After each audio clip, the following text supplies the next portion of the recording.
Alright, hey everybody, welcome back to Life of Kay, and welcome to vlog number 2. I know it's been a long time between vlog number 1 and then this one, and I know I did promise in my first video vlog that I will be doing and releasing these once a week, but I mean, life, you know how things can be. Got busy, and then we had the Eid. So inshallah, I will definitely be trying to be more consistent with making sure that I upload at least one vlog in my series every week to keep the story going. So hopefully you already know why I'm doing this and what the point of this vlog series was. If not, be sure to go back and watch vlog number 1, which was entitled 2 husbands, 2 cats, 1 daughter and 2 cats later. So if you haven't watched that video, which was the first in my vlog series, you might want to go back and watch that first before watching this one, just so you kind of have some background and know what this whole vlog series is about. Alright, so vlog number 2, as you know, is entitled In the Beginning. And in this vlog, I will be going into my first marriage. I know a lot of you are probably curious about that. So I will be talking about my first marriage in this video. Like I said in my original video, this is not to backbite or bash anyone. This is just telling my story. Okay, so I have my notes, and again, if you watched my first video, you know that I think I told you I kind of self-diagnosed myself as having ADD. It really is hard for me to focus sometimes on doing certain things. And I lose my train of thought very easily, and I tend to go off on a tangent. So for me, I find it helpful to write things down, and I'm constantly writing things down. So I have my notes here, so I'll know exactly what I want to talk about and in order I want to talk about it. So if you see me holding this notebook, that's why I have it. It's my YouTube notebook, and I have all my ideas and notes and things of that nature in here. So that's I'm going to address that now in case you're wondering why I have a little book in my hand. Okay, so let me get into my first marriage. Okay, so now I'm not gonna lie, some of the details, I have to be honest with you, it's been a long time. My first marriage was in 2002. So we're going way back. And my memory, I don't know, like, you know, things get fuzzy over time. So it's hard for me to recall some things, and some things obviously stick out more than others. I'll try to do my best to elaborate when necessary and try to remember the details as much as I can. But it's been so many years now that I will admit I really had to like dig deep in the memory banks for this one because it's been so many years. The first marriage only lasted 2 years. It was a very short marriage. It was from 2002 to 2004. So it was not a long marriage. But a lot took place now, let me say it like that. Alright, so I guess I'll start from how we met, right? How did we meet? So I met him on one of those Muslim matrimonial sites. I already know what you're probably thinking about that one. I will be doing another video in the future specifically talking about Muslim matrimonial sites because I have a lot of experience on those, let me tell you. And I have tons of stories I could probably share with you about my experiences on those. But that's another video. So anyway, we met on one of those Muslim matrimonial sites. I will not tell you which one, but we did meet on there. And he, you know, I had my profile up, and he sent me a message in response to my ad, and he introduced himself. So I read it. I was like, okay, you know, it sounded pretty good. I checked out his profile. It sounded pretty good, pretty interesting. Okay. His age was the right age because we were the same age. His location was perfect because he wasn't that far away. Even though we were not in the same state, it wasn't so far. Like it was drivable. Like we could drive to his state. So, you know, it was within driving distance, I guess you could say. So that was a plus. He came from a Muslim family. That was a huge plus for me, and something that I really wanted and was really important to me at the time. I was not saying I didn't completely rule out reverts or converts. As a matter of fact, prior to me meeting him, I had been engaged to a brother, and he was a revert. So I wasn't closed on that. But obviously, having someone from a Muslim family that shared that same experience as me and shared that same background as me was a huge plus to me, and it was something that was really nice to have. So that really added. He just checked off another box basically on my list. He had siblings, like his whole family's Muslim, so that, again, these were checking off a lot of boxes for me. So I thought, this sounds like a good brother. He was educated, he was employed, and he had mentioned that he did a little bit of studying. Let's say studying, he's studying Islam for a little bit, for a couple of overseas for a brief bit. I'm like, wow, another huge plus, right? So he was really checking off a lot of boxes for me. It was enough to the point where I was like, you know what, at least let me find out more. Let me inquire and, you know, get a conversation going with him so I can find out more about this brother. He really intrigued me. So the conversation starts going. We start exchanging messages and things like that, getting to know each other, getting more information and background on each other, and things seem to be going really well. Of course, I share this with my parents, and my dad particularly, who was my wali, and let him know what was going on, who I was talking to. I gave them all the information that I had about the brother so far. They were like, he sounds pretty good. Let's go into this further. So, fast forward, our families meet. He came, for the first time we met, face to face. He actually drove up to where I live so that way he can meet me and my parents face to face for the first time. He came over to our place, we met face to face. We were pleased with what we saw with each other, so that part was good. Decided to move forward with it. So things were going really, really well. Fast forward again, the next time we decided to meet his family. It was like, okay, he met us now. Now it's important for us to meet his family, so we'll get a little bit more insight where he comes from and things like that. So we planned a trip to go to where he lived, his state, his city, his hometown. And he was born and raised in his hometown, lived there his entire life. Went to his family's house. And we were like, first of all, we really liked their house. We were like, wow, their house, mashallah, was very beautiful. It was a nice, huge, single family house. I'm trying to think of the style of the house, like a Queen Anne, one of those big houses. It was huge. It was beautiful. So we were kind of impressed with that because, again, how you were raised and where you were raised also says a lot into how you are. So he was raised in a house. He was never in an apartment. Again, not saying anything is for people who are raised in apartments. I live in an apartment. But I'm just saying that, all these things you kind of think about, he was raised in a house. He doesn't like to have property, things of that nature. That's what you're thinking about. So we go to his family's house, and at his family's house, our first visit, we got a chance to really meet a lot of them, actually. Now, he did come from a pretty large family. His mother was married twice, so that his mom and dad had been married at that time for many, many years, almost as long as my parents. But they both came to the marriage with children from previous marriages. So she came to the marriage, I believe, with one child, and his dad came to the marriage, I forget, but it was at least 4 kids, maybe 5. So they both came to marriage over children, and then together they had 3.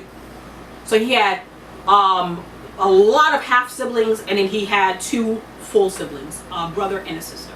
And they were all, we call them stair children, because each one was 1 year apart. So he was a very large family, and I actually like that, because I do like large families. I thought that was really cool. So when we got to the house, we met his mom, his dad was there, and his sister and her husband was there.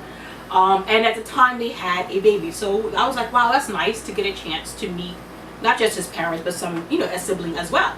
So that was really nice. So, we met them, and they, served us this beautiful food, and they really were so hospitable and treated us really, really nice, very, very warm. His sister was really, really warm. Her husband was really, really warm, friendly, just really made us feel welcome, and that for us scored huge points. Like, my parents were really impressed with that.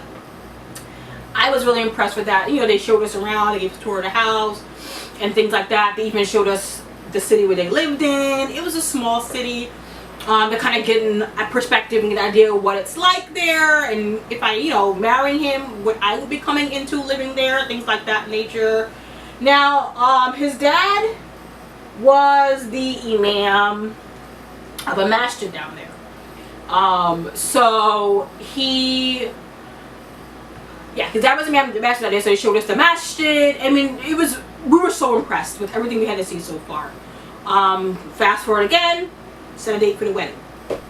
Now, mind you, we did have more trips and, you know, seeing each other, but the total engagement, I want to say, wasn't long. It was only about maybe 3 months or so. Maybe for some people that might be short, but once we found out what we felt was enough, we didn't see any reason in delaying it. The wedding was in my hometown, right here in New York. His entire family was able to come, alhamdulillah, and then my family came, and I have to say it was a pretty big wedding. I want to say something like 300 guests. It was really big. A lot of people came for it. It was a success, I would say. People had nothing positive things to say. And there's the wedding. Now, fast forward. Living with him. Now, it was pretty apparent to me kind of soon after I settled into my new hometown, new state, new home, that we didn't seem to really have a lot in common, like, personally speaking. There didn't seem to be a lot of chemistry between us, and there didn't seem to be a lot of compatibility. And that became pretty apparent actually pretty quickly, just in general conversation, just in the things that he liked to do and his interests. I had zero interest in. He was heavily into things like anime, video games, and things like that. I didn't have any interest in any of those things. And not to say there's anything wrong with those things, that's perfectly fine. But he was really, really into it, and I wasn't. To the point where he would oftentimes literally spend hours doing these things. Hours, sometimes an entire day almost, and I would be left just staring at the walls because I was being completely ignored while he was doing these things. So that's what I'm talking about. Having a hobby and being interested in things, there's nothing wrong with that. It's just, if the amount of time you're spending doing those things is more than the time you spend with your spouse, that's a problem. And that's what was one of the issues that kind of became apparent very early on. I did address it with him, but he continued doing it. And again, if you can just imagine what it's like being young, being away from your family for the very first time, in a new city, in a new state you know nothing about, like, that's a lot to take in. And you really do lean on that spouse for that support, because they're really going to be your only friend, you know, until you really get to know your new surroundings better. And he really wasn't there as a friend at all. Like, it was really just yeah, so, you know, like I said, it really became apparent. Like I said, ignoring me in place of video games and things like that was kind of a turn off for me. And I was just like, I remember being so confused, like, this is about marriages? Like, I thought it was going to be all about me. To be a queen to be forever. To be honest with you, I thought that I was going to be the center of his life, and that wasn't the case. So that was hard to deal with. That was a blow, I would say, because again, I didn't really think that was what I didn't expect that. I did say I did have a friend down there, so that really helped and made things better. It was actually my sister-in-law. She was married to his brother, and she was also local from New York, so we did have a lot in common in terms of how we grew up. We knew a lot of the same people back home. So she was actually my rock while I was down there. We did everything together. We really leaned on each other a lot. And alhamdulillah, I would say if it wasn't for her, I don't know what I would have done, because I literally didn't know anybody else down there. And I didn't have any other family. So she was the one that I really became very close to and leaned heavily on, because that was the only friend that I had down there. So, I think I'm going off on tangent, but that's okay. That's why I have my notes. So anyway. So yeah, it was, and again, the more time I spent with him, the more I realized that not only do we not have a lot in common, that I didn't like him. I just didn't like him. Like, you know, like, your spouse should be your friend, your best friend, not just your spouse, not just your lover.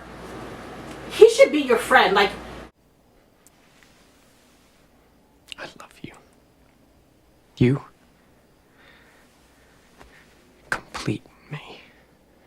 I think someone else was like, let's just say if you weren't married to this man, would you want to be friends with him? If the answer is no, like that's not someone who you would even be hanging out with, then that's a problem. I could honestly say I would never hang out with someone like him. That much was clear. I would never hang out with him. Definitely wouldn't be a friend. And after a while I started to really not like him because he just was so opposite of me in so many ways, and we really didn't have a lot in common. So there would sometimes be awkward silences because what else are you going to talk about if you don't really have a lot in common? We would butt heads a lot because of our different views on things and the way we see things. Just the way we see the world in general was very different. So that would cause a lot of friction and that butting of heads a lot between the two of us. And that of course starts to cause resentment. So I can honestly say after a while I just really started not to like him. And it was little things that he did that I felt like were just anal, or like little things that would really upset me, and I just wasn't accustomed to. Like I didn't know anybody with a personality like that. So I kind of didn't know how to handle it because I never dealt with anyone with that particular kind of personality before, and it really got under my skin. I remember getting to the point where like everything about him annoyed me. Like the way he chewed, the way he held the fork, everything about him just annoyed me after a while. And that's a terrible place to be in. Like that really is not supposed to be how it is. Like, I'm not gonna lie, like again, living with someone, you're not gonna like everything about a person. That's like, they're not gonna like everything about you. So there are gonna be little things that's gonna maybe get on your skin, or you might like a person, but it shouldn't be like the majority of things about the person ignore you. Like that's when you know you really have a problem, and that's probably was like that person for you. So I mean, I still was married to him. This is going into a year now, maybe a year and a half. I kept thinking maybe it just takes time. Maybe I just need to give him more time. It's still early. I just need to get used to being around him, and then after a while I'll probably get accustomed to him, and then things won't seem so bad. That feeling never really came, if I'm being honest. Like, and I think, to be perfectly honest, he probably felt the same way about me too. I mean, I did do everything I could possibly do. I mean, I cooked, I kept everything clean. I really tried to just immerse myself into the whole role of being a wife, because I thought if I did that, that will make things better.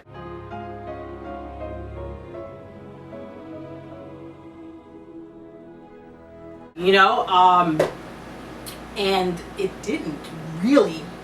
I mean, there were times when things got to be okay, but it never really got to a point where I could say, okay, now this is where we need to be. We finally got it. No, it never reached that point.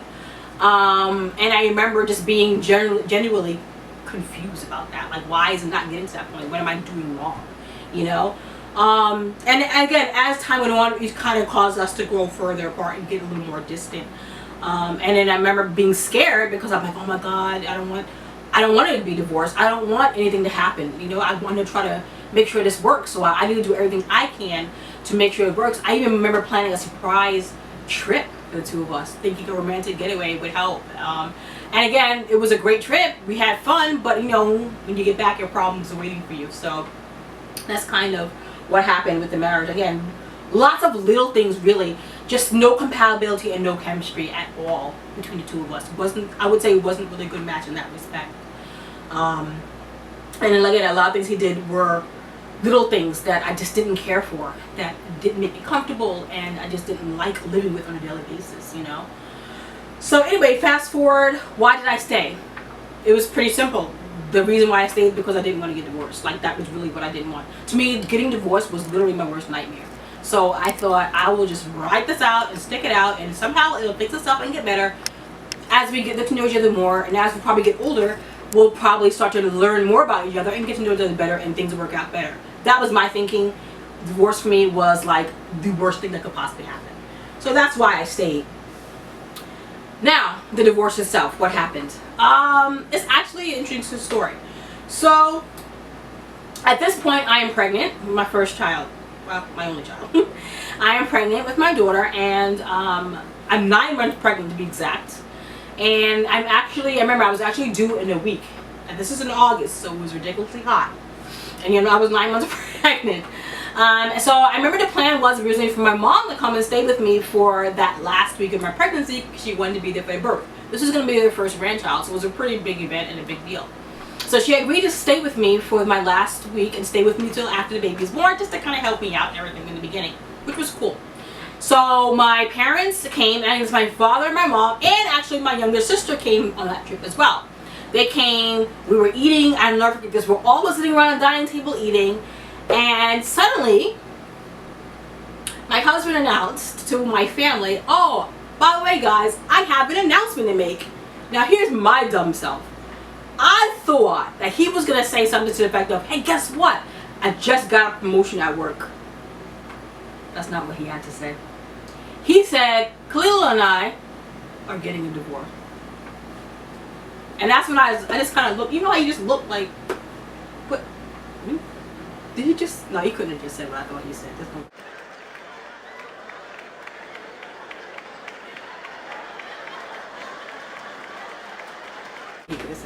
So you know when something is just set, like someone says something, it just like the shock of it, so your mind immediately rejects it at first because you have to actually process what they just said to you. That's what happened to me. So I'm just kind of like, like no, I probably heard one, so I know he didn't say And then of course everybody was just like, you know those movies, you've seen those scenes in movies before, where everybody in just kind of like, like what did you just say? And they were like, what? Oh yeah, I'm getting divorced. Now mind you, if he asked, wondering if he had talked to me about this ahead of time, the answer would be no. I was just as surprised as they were because there was no discussion ahead of time. He didn't give me a heads up or nothing. So I'm just as surprised as they are, mind you, because like them, I'm hearing this for the very first time. I was like, wait, what? So of course my parents were like, what do you mean? What's going on? Oh, and then all the questions are coming in. And I said, yeah, I think it's for the bathroom, blah, blah, blah, blah. Mind you, I'm 9 months pregnant, doing a week. And he says that at the table in front of my parents. My sister, mind you. So needless to say, that was an awkward dinner. Kind of, sort of. But anyway, so obviously we had to have a conversation off to the side. All of us, my parents and him and I. So the four of us did have a conversation about the whole thing. His mind was pretty made up. Come to find out later, this was something he had been planning for a long, long time. I just didn't know about it.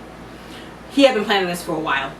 So, the funny story is I wound up being overdue because my mom was scared that the shock of all this was going to send me into labor. My daughter had a whole other idea. She wound up being overdue and I had to be induced. So she had no intentions of coming out. So a couple weeks later, I gave birth to my daughter. If you're wondering where he was, yes, he was present at the birth of my daughter because my dad actually had to threaten him and tell him, you better not think about abandoning my daughter while she's giving birth to your child. So yeah, once my dad put him like that, he did show up for the birth of his child. So he was there. He was there for the birth of my daughter. After that, we went back to our house. He did not stay there. He wound up staying at his parents' house, who were not about 5 minutes from where we lived. He stayed for his parents' house actually for the duration of when my parents were there because I don't think it would have been good for him to stay there at that time. And to be perfectly honest with you, at that point he already had pronounced divorce on me. So we were Islamically, like legally speaking, in Islam we were divorced. So it wouldn't have even been proper for him to stay at the house with me because he was no longer my husband. And again, my father wasn't sure about the ruling with this, so he wound up speaking to another friend of his who was a student of knowledge just to get clarification on it. Because again, if you're Muslim, you know already about the iddah period, how during a divorce a woman has to wait 3 months or 3 menstrual cycles before she could finish the iddah, her period, right, of divorce. She has to wait 3 menstrual cycles or 3 months, and then she's free, and then she can be free to marry someone else or whatever situation she wants to do. But when you are pregnant, that is already done because you're pregnant already. So that's why it come to find out later, that was actually his reasoning for divorcing me at that particular time when I was pregnant, because he, I guess, always do me a favor because he knew that I wouldn't have to wait for an iddah, that iddah is period is waived because I was already pregnant. So I think that was his logic in the timing of it. I know it's still twisted, but I think that was his logic of why he timed it the way he timed it. But so anyway, I say that to say the reason why he couldn't stay at the house anymore because he was not my husband, and it would be inappropriate to say the least for him to stay at the house while I was there, because now I'm no longer his wife, so I'm no longer halal for him, so he cannot even see me uncover anything like that. So that's why he wouldn't stay with his parents. And I stayed there. My dad couldn't stay that long because he did have to go back to work. So he headed back to New York with my sister and everything. And my mom, like she said she was going to do, she stayed with me for the remainder of the time that I was still in that particular state. Fast forward. I did leave, obviously, after that. There was no reason to stay because I was no longer married. We waited 2 weeks because the pediatrician had said that it was better to wait for the babies 2 weeks before you could travel. So we waited for her to have to be 2 weeks. Literally, my dad and my brother came to where we were and down there, and with a huge U-Haul, packed up the things that belonged to me and headed back to New York with everything. And my mother and I soon followed. And that was when we left. Once she hit her 2-week-old mark, we get the baby. So we headed back home. And again, there was no reason to stay because I was divorced. So there was no reason to stay down there. And he can have the apartment back to himself, which he did. And we moved back to New York. So that's really my first marriage and what transpired and how the divorce went down. I know it's a crazy story. Literally everybody I tell that story to has the same reaction. They're so shocked and surprised by the whole thing. Like, he really said that. He really did that.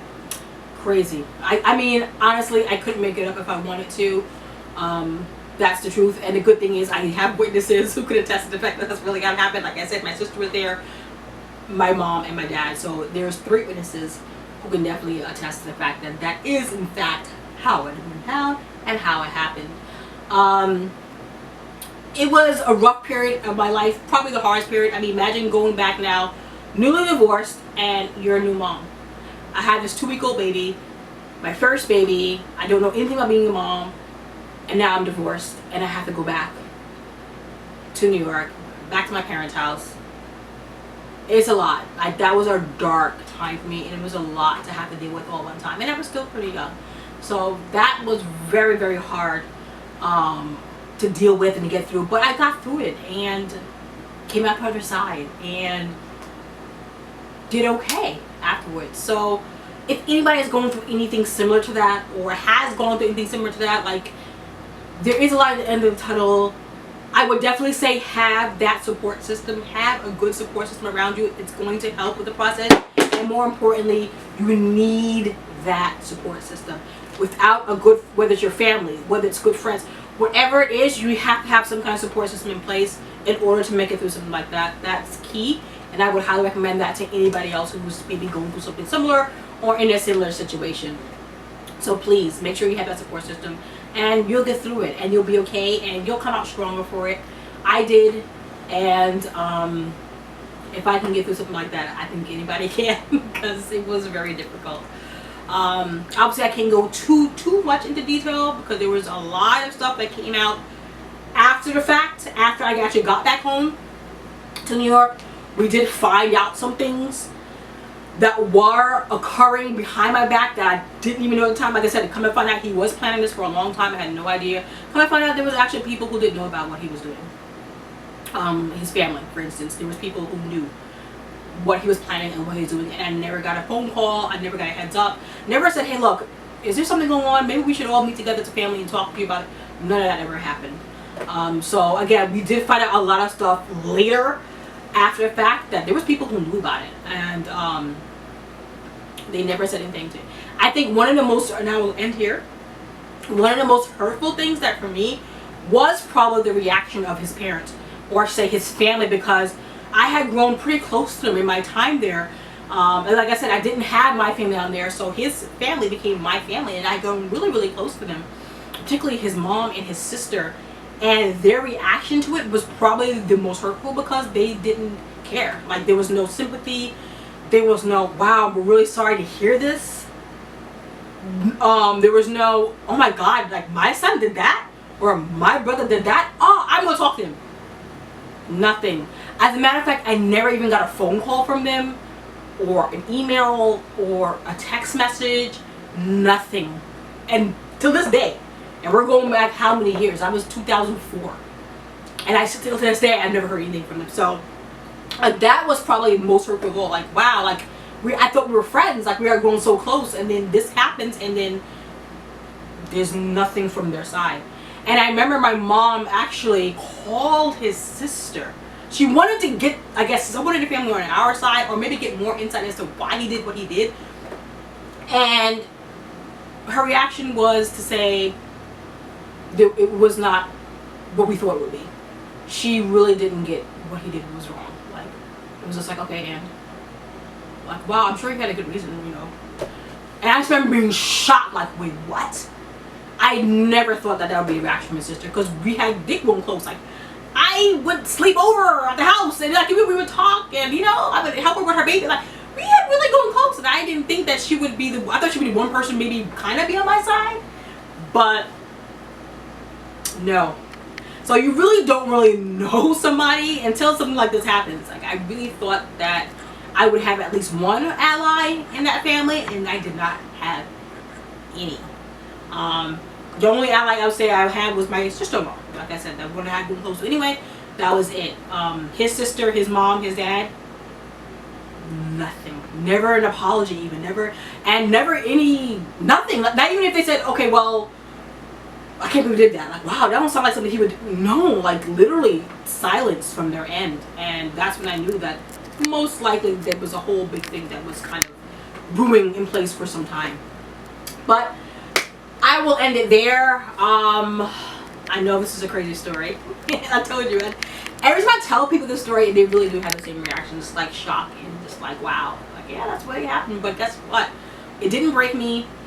It made me stronger, and you learn from your mistakes. That's the thing. Whenever things like this happen to you, the important thing is not just to move on, but to learn from them and not repeat those mistakes again. And you'll be that much stronger and wiser for it. And that's where I felt that happened to me. And no regrets, because if I didn't go through all that, I wouldn't have my daughter today. So I can't say even that I have regrets, because I did get something out of it. I got a beautiful and amazing child out of it. So no regrets. And yeah, if I had to do it all again, I would do it exactly the same way, because I got something out of that. So again, for any sisters, any women out there who are going through this or going through something similar, you're going to be okay. Just have that support system. Keep pushing forward. Stay positive, and you will get through this. I promise you. Okay?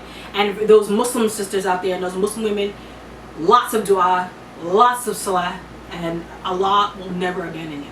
Keep that in mind and remember that always. So I'm going to end it here. Don't forget to hit that like, subscribe if you haven't already subscribed. Please click that notification bell so you'll always know when another video drops. And until next time, see ya.